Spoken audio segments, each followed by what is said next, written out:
bahagian Malaysia. Semoga selamat pergi dengan balik. Amin. Amin. Alhamdulillah. Untuk orang yang akal pendek dok kecam-kecam orang je pandai. Harap orang macam korang ni elok mati dulu kena virus ni. Pandai cakap je lebih. Gi cermin diri tu sempurna ke, tidak ahli syurga ke, yang nak cakap itu ini, hukum itu ini. Gi cermin diri tu dulu. Satu lagi nak pesan.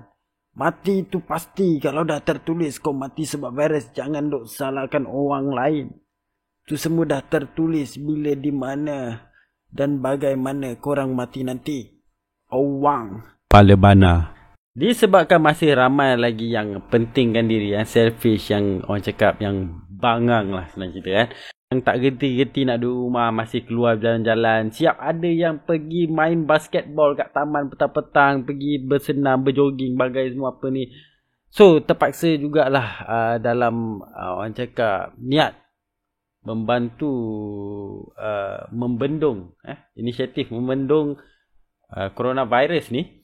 Aku keluarkan video ni untuk cerita sikit kenapa kita perlu bendung benda ni. Maksudnya bukan kenapa lah, kita semua tahu kenapa. Macam apa yang menyebabkan benda ni susah nak bendung. Kalau korang tak ikut arahan kerajaan untuk duduk di rumah, most of the time memang tu je lah benda penting. Beri barang-barang keperluan sahaja kan. Benda-benda lain tu semua tolak tepi. Yang lain-lain tu semua tak penting buat masa ni. Yang penting untuk korang hidup adalah barang-barang keperluan makanan ataupun lain lah barang-barang rumah lah kan. Kita ada satu video yang dipublishkan oleh Mass 18. Aku tak sure channel ni channel daripada negara mana, tapi aku rasa Malaysia lah kot. Okay. Video ni dia explain kenapa benda ni susah nak bendung kalau rakyat tak ikut arahan government untuk duduk dekat rumah. Okey, kita bahagikan manusia ni kepada 4 kumpulan. Ada A, B, C, D. Okey. A merupakan carrier yang pertama yang bawa masuk virus ni ke Malaysia, iaitu orang-orang yang daripada China lah, especially daripada Wuhan.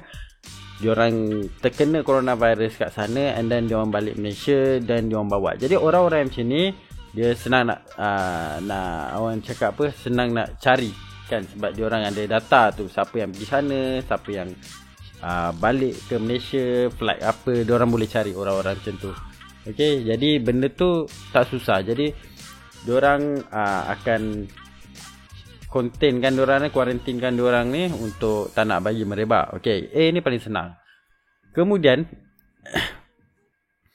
A ni dia ada contact dengan C. Okey, C ni merupakan orang-orang yang dia dikenal pasti oleh A. Maksudnya A ni dia boleh bagi tahu siapa yang dia ada berjumpa, siapa yang dia ada sentuh, dia boleh bagi tahu. Contohnya macam keluarga dia, kawan-kawan dia ke, rakan kerja dia, jiran kan. Lepas tu kalau dia ada pergi shopping mall ke dengan cashier ke apa kan, apa-apalah, mana-mana tempat dia pergilah. Janji ada orang tu yang dia boleh A ni boleh bagi tahu sendiri kan.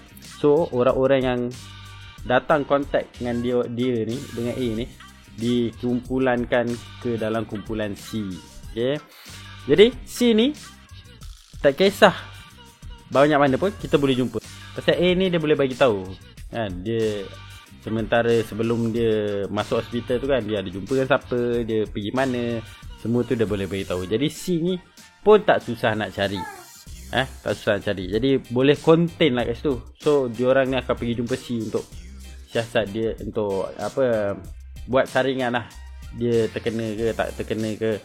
So kalau kata C ni positif COVID-19, dia akan dikuarantinkan dan akan diperhatilah. Alright, COVID-19 dia perlukan 2 minggu untuk orang cakap tunjuk simptom lah. Bukan 2 minggu, dalam masa 2 minggu dia akan tunjukkan simptom-simptom dia yang macam batuk, sesak nafas, demam, hidung berair, benda-benda macam tu lah. Jadi kalau benda macam tu, tapi kalau like saja mungkin tu sakit biasa, demam biasa. Maklumlah sekarang pun cuaca panas kan, so mungkin tu demam biasa, demam sesama biasa lah. Tapi ada kemungkinan korang terkena COVID-19, korang positif. Jadi masalahnya ialah orang-orang yang dalam grup B ni. Okay, grup B ni dia orang-orang yang tak tahu Orang-orang yang tak tahu diorang ni positif COVID. Okay, macam mana diorang boleh dapat COVID ni, which is through A lah ataupun C.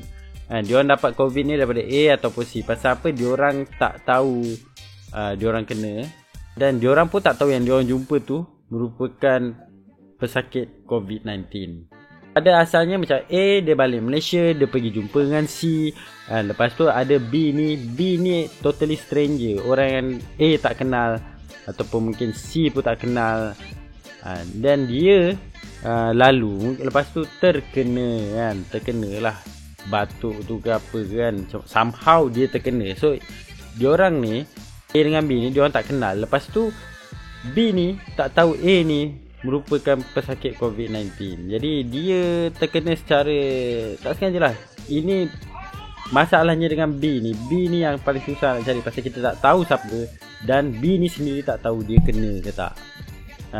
Biasanya kalau korang tengok gambar ni, kebanyakannya macam tempat-tempat public area lah, airport lah, stesen kereta api, supermarket, shopping mall, kedai makan ke, public toilet kan. Lepas tu kumpulan D keluar rumah. Okay, kumpulan D ni merupakan orang-orang yang tak ada penyakit lah, tak kena jangkitan COVID-19 ni.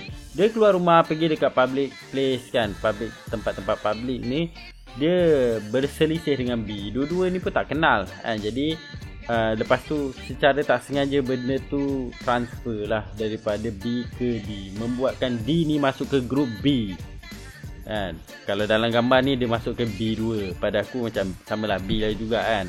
Maksudnya dia antara stranger dengan stranger. Itulah macam mana si D ni yang tak elok-elok sihat boleh kena juga COVID-19 ni. Objektif kenapa kerajaan buat kawalan pergerakan ni adalah untuk cari yang grup B ni tadi. Pasal apa? Grup B ni susah nak cari. Kita tak tahu sampai dia ada simptom tu dan diorang pergi check, buat saringan COVID-19 tu. Kalau diorang positif, diorang akan dikuarantinkan. Jadi kalau A memang dah kena kuarantin, C dah kena kuarantin, B belum lagi. Bila B dah positif COVID-19, diorang akan masuk ke, bila dah identify, diorang akan masuk ke hospital kuarantin. Jadi A, B kena kuarantin. Jadi kita sebenarnya kita kena kuarantinkan diri kita walaupun kita tak sakit. Bukan pesakit je kena kuarantin, kita pun kena kuarantinkan diri kita. Dia ibarat memagar, faham tak? Sekarang ni penyakit tu besar ni, contoh penyakit tu besar ni lah, dia punya spread dia punya merebak dia. Kalau kita tak bendung dia, kita tak pagarkan dia kan, dia akan pergi lagi luas, lagi besar. Jadi waktu tu dah susah nak contain. Kalau terlampau besar, sangat-sangat susah nak contain. Jadi kita kena, sementara masih kecil kan, walaupun nombor dah tinggi, kita dah dekat 1000 dah 900, kita perlu stopkan benda ni daripada sekarang. Sebab kita tak tahu, kita di grup B ni, kita tak tahu yang kita ni positif COVID-19 ke tak. And especially kalau korang pergi balik kampung, korang merebakkan. Hari tu balik kampung, hari ni kita dah nampak dah simptom-simptom yang tiba-tiba negeri-negeri lain pun dia punya, orang cakap, kes naik juga. Jadi benda-benda macam ni lah kita nak kena bendung sebenarnya. Tapi korang tak membantu langsung, which is pentingkan diri lah. Korang rasa benda ni main-main. Kita bukan takut, actually kita bukan takut. Tapi kenapa kita nak kena? Bukan masalah takut. Kalau kau je kena tak apa. Masalahnya kena dekat orang lain sekali. Faham tak? Kalau kita nak bandingkan dengan demam demam batuk semua, yes, dia pun berjangkit laju. Tapi kita dah ada ubat untuk tu. Kita ada, orang cakap, immune system untuk tu. Untuk COVID-19 kita tak ada vaksin pun kita tak ada, ubat pun tak ada. Jadi walaupun dia punya kadar kematian dia pada aku tak adalah tinggi actually. Kalau kata 80,000 mati 2,000, which is berapa persen kan, 5%. Tinggi lah kalau kita kirakan, kita anggap benda tu sebagai nyawa manusia kan. Cuma dari segi percentage tak berapa tinggi. Cuma benda ni kita tak ada ubat, kita tak ada vaksin, kita tak ada immune system untuk lawan COVID-19 ni, which is cuma immune system yang kuat boleh, orang cakap, perlahankan lagi lah dia punya, orang cakap, simptom tu nak tunjuk. Tapi still akan kena juga. Buat masa ni belum ada lagi kes Sebab tak tahu kan, belum ada lagi kes yang mana dia terkena COVID-19 tapi dia tak ada apa-apa, sakit. Dia tak tahulah, positif COVID-19 tapi tak ada apa-apa, sakit. Satu lagi, kalau kita dah merebak terlampau banyak, kes terlampau banyak sampai understaff, hospital understaff. Sekarang saja kita dah boleh nampak hospital dah start nak rekrut sukarelawan kan. Pasal apa? Even yang dekat hospital, diorang pakai satu coverall tu, belum tentu selamat. Ada juga yang akan kena nanti COVID-19. Bukanlah aku doakan, tapi memang ada kes tu dah pernah jadi. Kat China pun jadi benda tu.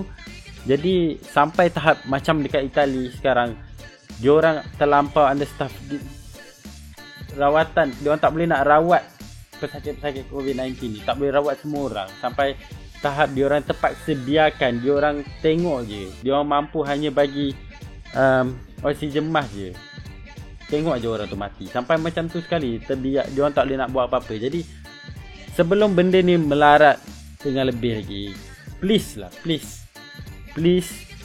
kurung diri korang dalam rumah. Tak payahlah nak keluar-keluar ni. Apalah, 2 minggu pun korang tak boleh tahan. Tak ada, bukan apa, duduk rumah kan. Korang nak buat apa-apa aktiviti, buatlah dalam rumah kan. Nak keluar-keluar beli barang makanan je lah, benda-benda lain pun tak payahlah. Senang cerita, melainkan kau orang-orang yang terlibat dalam membantu pembendungan COVID-19 ni, macam hospital, polis, askar. Kalau kau terpaksa keluar juga untuk contohnya macam beri barang kan, beri barang keperluan make sure jarak sosial anda di jarak yang betul, sekurang-kurangnya 1 meter. Kalau boleh 2 meter, 3 meter lagi bagus. Jadi tolong jaga benda ni, tolong konten, tolong pagar, tolong putuskan silaturahim COVID-19 dengan kita. Kita tak perlukan hubungan dengan COVID-19 ni. Sebab apa?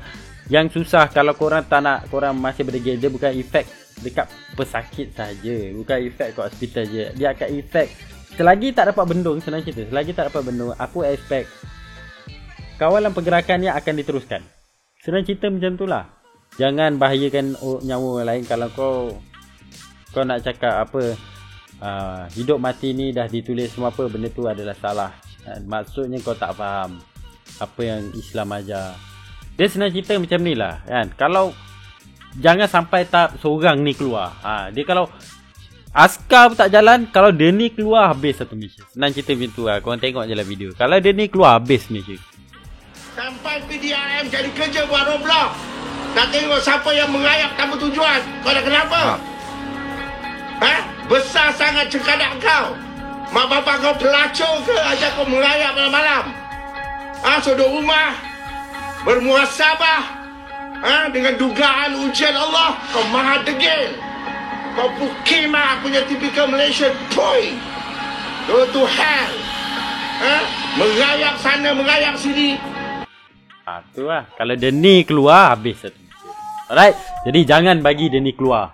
Jadi itu saja untuk episod kedua ni. Kita jumpa lagi nanti. Assalamualaikum.